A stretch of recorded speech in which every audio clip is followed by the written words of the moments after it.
Assalamualaikum warahmatullahi wabarakatuh. Kembali lagi bersama saya. Kali ini saya akan memaparkan tugas koneksi antar materi modul 2.3, yaitu coaching untuk supervisi akademik. Perkenalkan, nama saya Nisa Nurlaili dari SDN 1 Watgali, CGP Angkatan 8, Kabupaten Cirebon. Pertanyaan pemantik pertama dari coaching untuk supervisi akademik yaitu pemikiran reflektif terkait pengalaman belajar. Pengalaman atau materi pembelajaran yang baru saja diperoleh. Selama pembelajaran modul 2.3, coaching untuk supervisi akademik, banyak sekali pengalaman belajar yang saya dapat.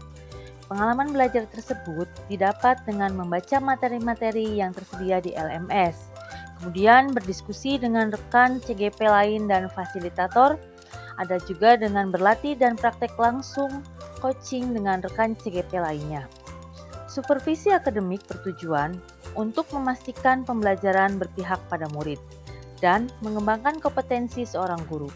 Pengembangan kompetensi memiliki beberapa metode, yaitu yang pertama, mentoring, kemudian konseling, ada juga fasilitasi, training, dan terakhir adalah coaching. Coaching merupakan pengembangan kompetensi yang ideal bagi seorang guru. Coaching merupakan bentuk kemitraan bersama klien atau coachee untuk memaksimalkan potensi pribadi dan profesional yang dimilikinya melalui proses menstimulasi dan mengeksplorasi pemikiran dan proses kreatif. Selanjutnya yaitu paradigma berpikir coaching. Yang pertama, fokus pada coachee atau rekan yang akan dikembangkan. Kedua, bersikap terbuka dan ingin tahu. Ketiga, memiliki kesadaran diri yang kuat. Dan yang terakhir adalah mampu melihat peluang baru dan masa depan. Selain itu, coaching memiliki prinsip kemitraan, proses kreatif, dan memaksimalkan potensi. Ketika berinteraksi dengan rekan sejawat atau siapapun, kita bisa menggunakan ketiga prinsip tersebut untuk memberdayakan orang yang sedang diajak berinteraksi.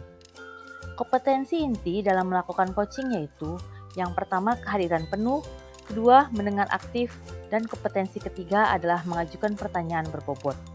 Alur percakapan dalam coaching menggunakan alur Tirta yang terdiri dari tujuan, identifikasi, rencana aksi, dan tanggung jawab. Tahapan supervisi akademik meliputi yang pertama, prasupervisi atau disebut juga perencanaan, kemudian kegiatan supervisi atau pelaksanaan, dan percakapan pasca supervisi atau tindak lanjut. Pada pembelajaran, ruang kolaborasi maupun saat demonstrasi kontekstual merupakan pengalaman yang berharga bagi saya karena dapat mengimplementasikan pemahaman yang didapat dari modul 2.3 ini dengan mempraktikkan coaching bersama rekan CGP lain. Saat ruang kolaborasi, saya bergantian peran sebagai coach dan coachee dengan rekan CGP mempraktikkan coaching.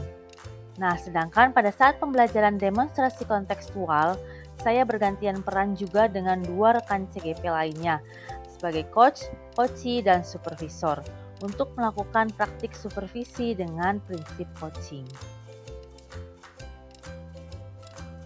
Emosi-emosi yang dirasakan terkait pengalaman belajar. Baik, saat awal mempelajari modul ini, saya merasa heran istilah coach. Sering saya dengar dari dunia olahraga. Ternyata istilah tersebut berasal dari dunia pendidikan. Saya merasa termotivasi untuk mempelajari setiap topiknya pada modul ini.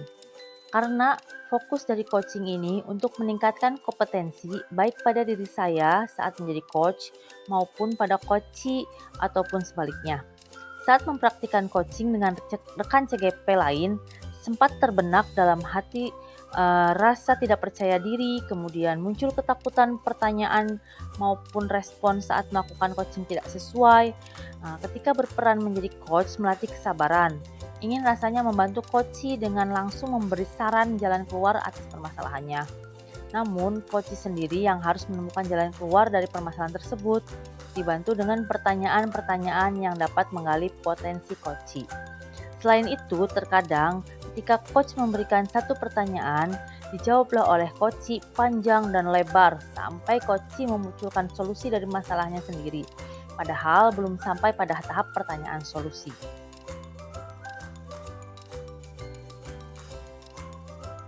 Apa yang sudah baik berkaitan dengan keterlibatan dirinya dalam proses belajar. Dalam pembelajaran modul coaching untuk supervisi akademik, yang sudah baik dari diri saya adalah mampu berkolaborasi dengan rekan CGP lainnya untuk bersama-sama memahami materi coaching untuk supervisi akademik yang dilakukan baik ketika berdiskusi dalam LMS maupun diskusi langsung. Selain itu, saling terbuka dengan rekan CGP untuk memberikan masukan dan saran ketika akan mempraktikkan coaching. Apa yang perlu diperbaiki terkait dengan keterlibatan dirinya dalam proses belajar? Dalam pembelajaran modul coaching untuk supervisi akademik ini, yang perlu diperbaiki adalah melatih kesabaran ketika melakukan coaching, karena terkadang ingin cepat-cepat memberikan pilihan solusi permasalahan pada coach, dan kadang merasa tiba-tiba menjadi tidak fokus karena coach berbicara panjang dan lebar. Berlatih melakukan coaching dengan mengajukan pertanyaan-pertanyaan yang bersifat terbuka untuk menggali potensi coach supaya dapat menemukan solusi atas permasalahan yang dihadapi melalui percakapan coaching. Keterkaitan terhadap kompetensi dan kematangan diri pribadi. Pada modul ini, saya merasa kompetensi yang dimiliki mulai meningkat. Hal ini terlihat dari ketika melakukan praktek coaching, sudah mulai terbiasa melakukan coaching dengan menggunakan alur Tirta. Sudah mulai bisa mengendalikan diri dari asumsi-asumsi pribadi dan rasa emosi. Berupaya untuk mengenalkan coaching kepada rekan guru di sekolah dan harapan bisa bersama-sama mengembangkan potensi yang dimiliki. Pertanyaan pemantik yang B. Keterkaitan analisis untuk implementasi dalam konteks calon guru penggerak. Memunculkan pertanyaan kritis yang berhubungan dengan konsep materi dan menggalinya lebih jauh. Bagaimana supaya prinsip coaching dapat terintegrasi dalam supervisi di sekolah? Prinsip coaching dapat terintegrasi dalam supervisi akademik jika tujuan utama dilakukan supervisi adalah untuk mengembangkan kompetensi guru. Tahapan supervisi dimulai dengan percakapan pra-supervisi dengan membahas perencanaan, kompetensi yang ingin dikembangkan terkait pembelajaran di kelas. Kemudian saat supervisi, mencatat temuan-temuan yang masih kurang maupun yang sudah baik mengenai kompetensi yang ingin dikembangkan. Dan yang terakhir adalah percakapan pasca supervisi dengan menyampaikan temuan-temuan saat supervisi dan memberikan tindak lanjut terhadap temuan tersebut dan mendiskusikan rencana pengembangan kompetensi untuk selanjutnya. Selanjutnya, mengolah materi yang dipelajari dengan pemikiran pribadi sehingga tergali wawasan baru. Kualitas pembelajaran akan lebih meningkat manakala motivasi kerja guru juga meningkat. Supervisi akademik merupakan serangkaian kegiatan yang berkelanjutan dengan tujuan untuk meningkatkan kompetensi guru sebagai pemimpin pembelajaran dalam mencapai tujuan yang lebih berpihak pada murid. Melalui supervisi akademik, diharapkan kualitas pengajaran atau akademik guru lebih meningkat. Selain itu, diharapkan pula meningkatnya motivasi dan komitmen guru untuk melakukan pembelajaran yang lebih baik. Karena dalam kegiatan supervisi akademik, di dalamnya ada proses pemberdayaan dan pengembangan kompetensi diri dari seorang guru.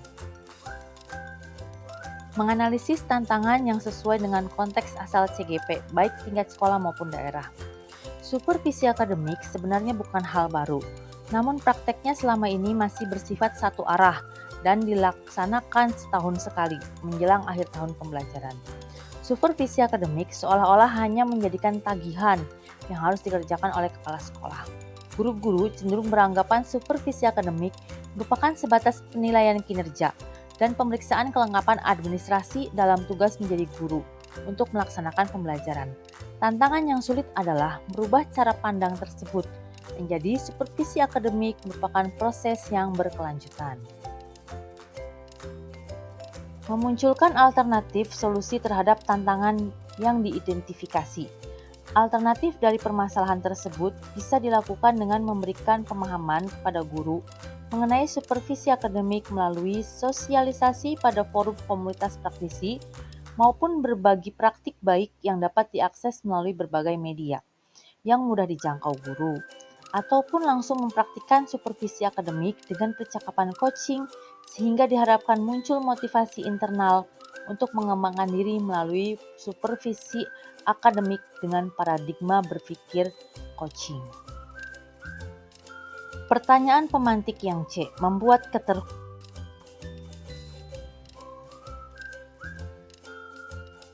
Yang pertama adalah pengalaman masa lalu. Kegiatan supervisi selama ini yang saya alami yang dilakukan oleh kepala sekolah hanya menilai proses pembelajaran yang saya laksanakan di kelas dan memeriksa kelengkapan administrasi yang telah saya buat. Kegiatan supervisi biasanya dilakukan kepala sekolah setiap akhir tahun. Pada kegiatan ini, kepala sekolah hadir di dalam kelas, melihat proses pembelajaran yang saya lakukan, sambil memeriksa kelengkapan administrasi yang saya buat. Setelah itu, kepala sekolah menyampaikan saran-saran yang harus diperbaiki ke depannya. Penerapan di masa mendatang. Supervisi akademik harus memiliki prinsip coaching, yaitu kemitraan, proses kreatif, dan memaksimalkan potensi. Sebelum melakukan supervisi, diadakan terlebih dahulu percakapan pra-supervisi dengan tujuan untuk menentukan bagian yang perlu dikembangkan dalam proses supervisi nanti dan memberikan motivasi kepada guru karena terlibat dalam proses pengembangan dirinya. Pada saat supervisi, kegiatan pengamatan menggunakan instrumen yang telah ditentukan sebelumnya dan fokus pada sasaran yang sudah disepakati. Pada kegiatan pasca supervisi, memberikan ruang bagi guru berefleksi pada saat analisis hasil data, supervisi, dan melakukan percakapan coaching. Guru dapat menemukan sendiri area pengembangan selanjutnya. Selanjutnya adalah konsep atau praktik baik yang dilakukan dari modul lain yang telah dipelajari. Pada modul 2.1, keterampilan coaching perlu dimiliki oleh seorang guru untuk menuntun potensi yang dimiliki murid. Proses coaching merupakan ruang komunikasi guru dan murid. Murid diberi kebebasan untuk menemukan kekuatan yang ada pada dirinya. Guru menuntun dan memberdayakan potensi yang dimiliki agar tidak kehilangan arah. Hal ini sesuai dengan prinsip pembelajaran berdiferensiasi, yaitu pembelajaran yang diupayakan untuk memenuhi kebutuhan belajar murid, sehingga pembelajaran yang berpihak pada murid. Modul 2.2, ketika praktek coaching akan dilakukan supaya dapat berjalan dengan suasana yang kondusif, tanpa gangguan dan tetap dapat fokus pada kompetensi yang ingin dikembangkan dan dapat hadir penuh dalam percakapan coaching, maka dapat mempraktikkan mindfulness dengan teknik stop yang telah dipelajari pada modul 2.2. Yang terakhir adalah informasi yang didapat dari orang atau sumber lain di luar bahan ajar pendidikan guru penggerak ini. Tanda seseorang membutuhkan coach.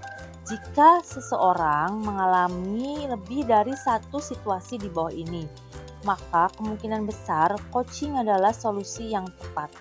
Pertama, sering adanya permasalahan dalam pekerjaan yang sulit dikerjakan. Kemudian, tidak mempunyai rencana yang jelas untuk ke depan. Kemudian, selalu tidak yakin dengan kemampuan sendiri. Selanjutnya, tidak bisa mengandalkan diri sendiri untuk memenuhi target. Selanjutnya, ingin mempelajari keterampilan baru, tetapi tidak tahu harus memulai dari mana. Dan yang terakhir, progres menuju target berjalan lambat. Nah, bahan atau sumber lain yang saya dapat adalah dari http www.harsmikro.com id blog coaching adalah sumber yang saya dapat dari sumber lain. Demikianlah pemaparan koneksi antar materi modul 2.3 dari saya tentang coaching untuk supervisi akademik. Kurang lebihnya saya mohon maaf. Billahi taufiq wal hidayah. Wassalamualaikum warahmatullahi wabarakatuh. Sampai jumpa kembali. Salam guru penggerak, salam dan bahagia.